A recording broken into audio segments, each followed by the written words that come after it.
दोस्तों बहुत सारी ऐसी घटनाएं होती हैं जिसकी वजह से हमारी दशा और दिशा बदल जाती है। पोखरण 2 न्यूक्लियर टेस्ट एक ऐसी ही घटना है जिसके वजह से हमारी दशा और दिशा बदल गई। विदेश नीति में हम अपनी विदेश नीति में एक नए तरह से उभर के आते हैं पोखरण 2 न्यूक्लियर टेस्ट के बाद से।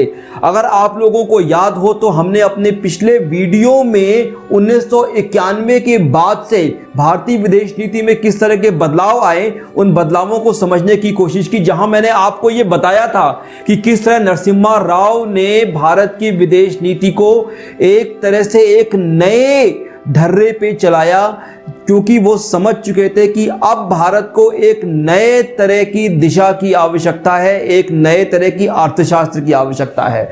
तो आइए समझने की कोशिश करते हैं कि पोखरण 2 की वजह से भारत की विदेश नीति में किस तरह के बदलाव आए। पर उससे पहले मेरा परिचय, मेरा नाम है राजीव यादव और मैं दिल्ली यूनिवर्सिटी में पढ़ाता हूं। बहुत सालों से मैं सिविल सर्विसेज के बच्चों को मेंटर कर रहा हूं, खासकर उन बच्चों को जो बच्चे बहुत ही गरीब तबके से आते हैं, जो मोटी मोटी फीस नहीं जमा कर सकते हैं। तो मेरा हमेशा ये मानना रहा है कि हमें उन बच्चों की, उन तबके की मदद करनी चाहिए जो मेरे मन में ये विचार आया कि YouTube चैनल भी एक बात है, YouTube चैनल भी एक तरह का काम है और हम इससे भी बच्चों की बहुत मदद कर सकते हैं। तो इसीलिए मैंने ये श्रृंखला शुरू की है जहाँ पे हम भारतीय विदेश नीति, भारतीय अर्थव्यवस्था, भारतीय राजनीति और भी जितने घटक हैं सिविल सेवा परीक्षा के, जनरल स्टडीज के, हम वो करने की कोशिश करेंगे, सिलसिलेवार करेंगे, पूरा सिलेबस करेंगे। इसीलिए आप मेरे चैनल को सब्सक्राइब करिए, लाइक करिए, शेयर करिए, कमेंट करिए, ताकि ज़्यादा से ज़्यादा बच्चों तक ये बातें पहुंच सके। तो आइए समझने की कोशिश करते हैं कि पोखरण 2 की वजह से जो एक न्यूक्लियर टेस्ट भारत ने किया था 1998 में, उसकी वजह से भारत की विदेश नीति में किस तरह के बदलाव आए।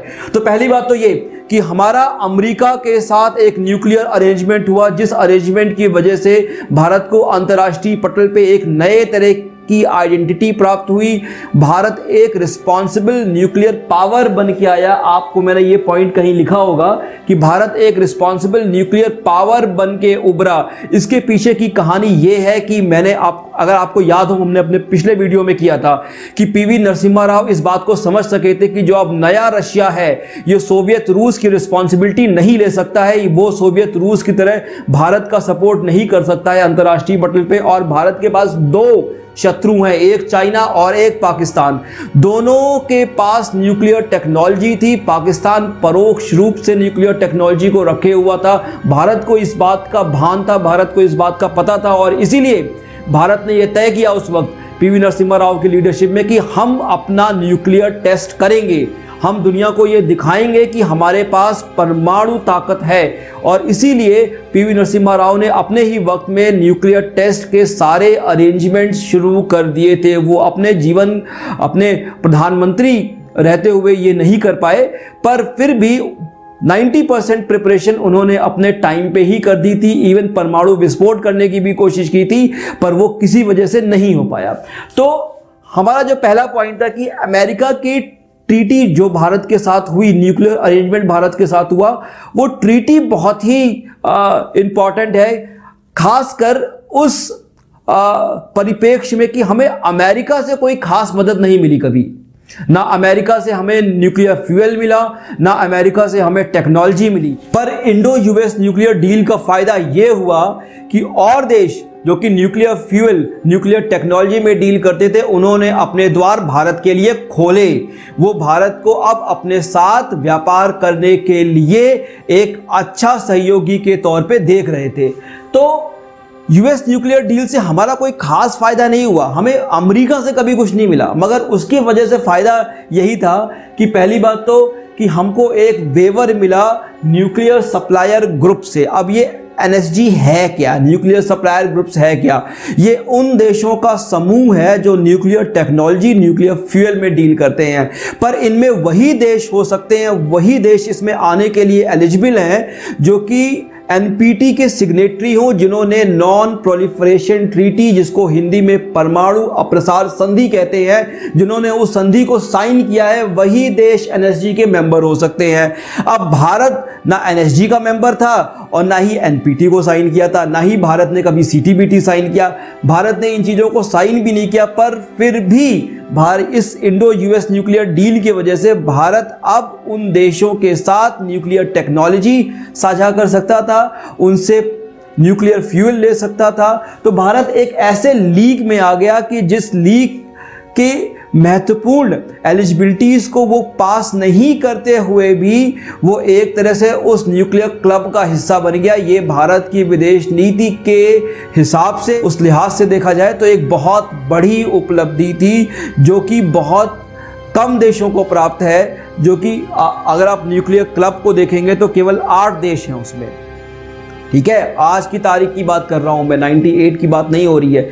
आज की तारीख में केवल 8 देश हैं और बाकी बहुत सारे देश हैं जो कि न्यूक्लियर टेक्नोलॉजी में डील करते हैं, पर वो एनपीटी के सिग्नेटरी भी हैं। एनपीटी यानी कि परमाणु अप्रसार संधि पे उन्होंने हस्ताक्षर भी किए हुए हैं। भारत ने कोई हस्ताक्षर नहीं किया हुआ है उस पे। उसके बाद भी भारत इस क्लब का हिस्सा है। ये एक बहुत ही इंपॉर्टेंट बात है। ये हमें इंडो यूएस न्यूक्लियर डील के वजह से मिला। और इंडो यूएस न्यूक्लियर डील क्यों हुई? क्योंकि भारत ने पोखरण 2 न्यूक्लियर टेस्ट किया और उसी के 15 दिन बाद पाकिस्तान ने अपना न्यूक्लियर टेस्ट किया, जिसके वजह से ये प्रूव हो गया कि भारत को साउथ एशियन स्ट्रेटेजिक कॉम्प्लेक्स में न्यूक्लियर टेक्नोलॉजी की जरूरत है, न्यूक्लियर बॉम्ब्स की जरूरत है, नहीं तो वो अपनी सुरक्षा नहीं कर सकता है। इसीलिए अमेरिका ने इंडिया को न्यूक्लियर रिस्पॉन्सिबल पावर कहा।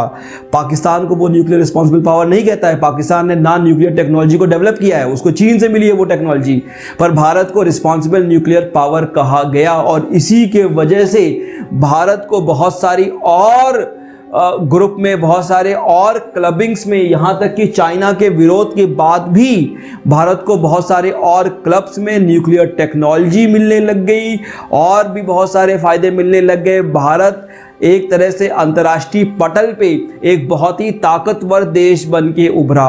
तो पोखरण 2 की सबसे बड़ी उपलब्धि भारत के लिए यही है कि उसने भारतीय विदेश नीति को एक नई तरह की दिशा प्रदान की।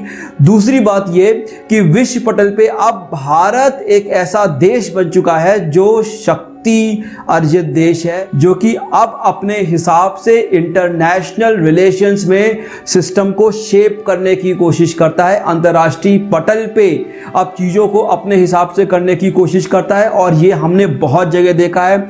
हमने अंतर्राष्ट्रीय व्यापार संगठन में देखा है, हमने क्लाइमेट चेंज पॉलिटिक्स में देखा है, और भी बहुत जगहों पे देखा है कि भारत किस तरह से उभर के आ रहा है।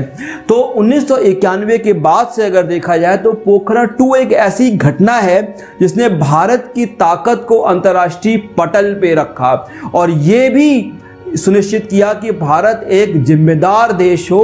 भारत पाकिस्तान या और किसी देश की तरह गैर जिम्मेदार देश ना हो।